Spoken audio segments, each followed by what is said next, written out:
আমার ফ্রিতে পাওয়া এই ছোট্ট মডেলটাকে আপনারা অনেকেই আপনাদের পেজের জন্য ব্র্যান্ড প্রমোটার বানাতে চান। কিন্তু আমি আসলে আমার নিজের বিজনেস, তারপর বাবুর পড়াশোনা, সংসার সবকিছু মিলায় ওইভাবে রেগুলার বাবুকে দিয়ে ভিডিও বা প্রমোশনাল কাজ করাতে পারি না। টুকটাক মাঝে মধ্যে একটু শখ করে বাবুকে সুন্দর করে সাজিয়ে আপুরা কিছু পিআর পাঠান, প্রমোশনের জন্য কয়েকটা ড্রেস পাঠান। সবার পিআর প্রমোশনাল কাজ আসলে ওইভাবে একসেপ্ট করা পসিবল না, কারণ আমার নিজের বিশাল বিজনেস, আমার নিজেই আমাকে টুকটাক ব্লগিং করতে হয়, আরো সংসার টুকিটাকি বাচ্চা কাচ্চা সবকিছু মিলে এত ঝামেলার মধ্যে আসলে রেগুলার কাজ হয়ে ওঠে না। এখন দেখেন, আমি কিন্তু চাইলে বাবুকে বিভিন্ন ধরনের পেজের সাথে ব্র্যান্ড প্রমোটার হিসেবে নিযুক্ত করতে পারি, বাট সেক্ষেত্রে আমার কিন্তু তাকে দিয়ে রেগুলার কাজ করাতে হবে।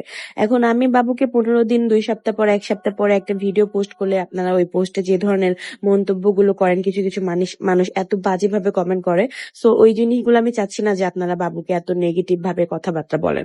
আমি যদিও যারা এইগুলা বাচ্চাকে নিয়ে যারা এগুলা নেগেটিভ কথাবার্তা বলে, আমি সাথে সাথে তাদেরকে ব্লক দিয়ে দিই। তারপরেও 1000 কমেন্টের মধ্যে যদি 2 জনও বাজে কমেন্ট করে, তারপর আমার কেন জানি গায়ে লাগে অনেক। যাই হোক, আপনারা একটা জিনিস খেয়াল করেছেন কিনা জানি না, দেখেন বাবুর চুলগুলো আগে কত বেশি কোঁকড়ানো ছিল, বাট আস্তে আস্তে ওই চুলগুলো কত বেশি সিল্কি, সফট এবং স্ট্রেট হয়ে যাচ্ছে। সংগ্রামীর চুল কিন্তু কয়েক মাসে বেশ অনেকখানি লম্বা হয়ে গিয়েছে। যেহেতু আমি কোনো সাইজ করেছিলাম না চুলের, তাই আমি 1-1.5 ইঞ্চির মতো চুল ওর কেটে দিলাম, যাতে সুন্দর একটা সাইজে আসে চুলগুলো। সবগুলো চুল যাতে একসাথে লম্বা হয়, একসাথে এক সাইজে। আপনাদেরকে একটু সংগ্রামের আগের চুল দেখাই আর তার এখনকার চুল। সংগ্রামের আগের চুল আর এখনকার চুলের মধ্যে একদম আকাশ পাতাল তফাৎ। যদিও আমরা জন্মগত কোনো কিছু চেঞ্জ করতে পারবো না, তবে আমরা চাইলে কিন্তু অনেকটাই পরিবর্তন করতে পারি। তো আমি আপনাদেরকে সাজেস্ট করবো যে বাচ্চাদের জন্য যদি কোনো প্রোডাক্ট উপকারী হয়ে থাকে, তাহলে সেটা আমার হ্যামিলি ফ্যাশন হাউসের আমার সংগ্রামী হেয়ার। এই হেয়ার প্রোডাক্টটি 1 বছর থেকে শুরু করে ছোট বড় ছেলে মেয়ে সবাই ব্যবহার করতে পারবে, কোনো সাইড ইফেক্ট ছাড়া। আর আমাদের এই প্রোডাক্টের উপর কিন্তু চলছে আকর্ষণীয় ডিসকাউন্ট। সাথে আপনারা যারা আমাদের এই প্রোডাক্ট গুলো আর 7 দিনের মধ্যে অর্ডার করবেন, তারা কিন্তু পেয়ে যাবেন গোল্ডের একটা লকেট। পাওয়ার সময় ছিল কিন্তু আর মাত্র 4 দিন, তবে আমি আরো 3 দিন বাড়িয়ে দিলাম। এই 7 দিনের মধ্যে যারা আমাদের প্রোডাক্ট গুলো অর্ডার করবেন, তারা কিন্তু তাদের মধ্যে একজন লাকি কাস্টমার পেয়ে যাবেন গোল্ডের লকেট। তো আমি কিন্তু ক্যাপশনে পেজটি মেনশন করে রাখবো এন্ড কমেন্টেও পেজটি মেনশন করে রাখবো। আপনারা খুব তাড়াতাড়ি গিয়ে প্রোডাক্টটি অর্ডার করে ফেলেন। আর প্রোডাক্ট অর্ডার করতে কোনো টাকা অ্যাডভান্স করতে হবে না, ফুল ক্যাশ অন ডেলিভারিতে আমরা পুরো বাংলাদেশ হোম ডেলিভারি করবো। জাস্ট আপনাদের নাম, ঠিকানা, ফোন নম্বর দিয়ে দিলে অর্ডার কনফার্ম। যাই হোক, এখন সংগ্রামীর ঢং নিয়ে কথা বলি। আপনারা অনেকে বলেন যে সংগ্রামী নাকি অনেক ঢং করে। আসলেই আমার মেয়ে ছোটবেলা থেকে অনেক বেশি ঢং করে। এই যে শাড়ি পরে শুট করার জন্য ও এক একটা পোস্ট দিছে, এই সবগুলো পোস্ট কিন্তু ওর নিজের, আমি কোনোগুলাই শিখাই দেই নাই।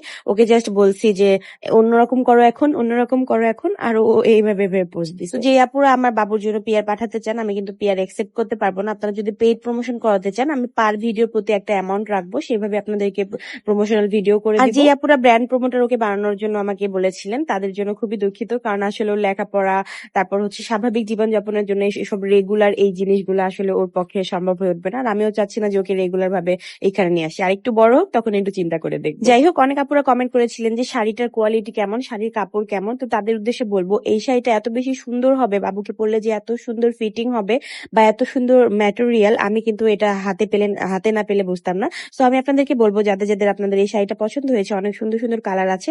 আমি এই শাড়িটা নিয়েছিলাম এই ফেসবুক পেজ থেকে, আপনারা কিন্তু চাইলে নিয়ে নিতে পারেন। পেজটি আমি ক্যাপশনে মেনশন করে রাখবো। হাই,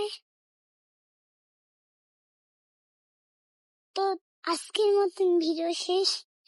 আজকে আমরা অনেক ভিডিও করছি, এই জন্য ভিডিও শেষ। তো আবার কালকে দেখা হবে। আল্লাহ হাফেজ। দেখেন, আমি জাস্ট ওকে রেখে সামনের দিকে হাঁটতেছিলাম আর ও ফোন হাতে নিয়ে ভিডিওটা ক্লোজ করে দিল। তো আমিও ভিডিওটা শেষ করে দিচ্ছি। সবাই ভালো থাকবেন, সুস্থ থাকবেন। আল্লাহ হাফেজ।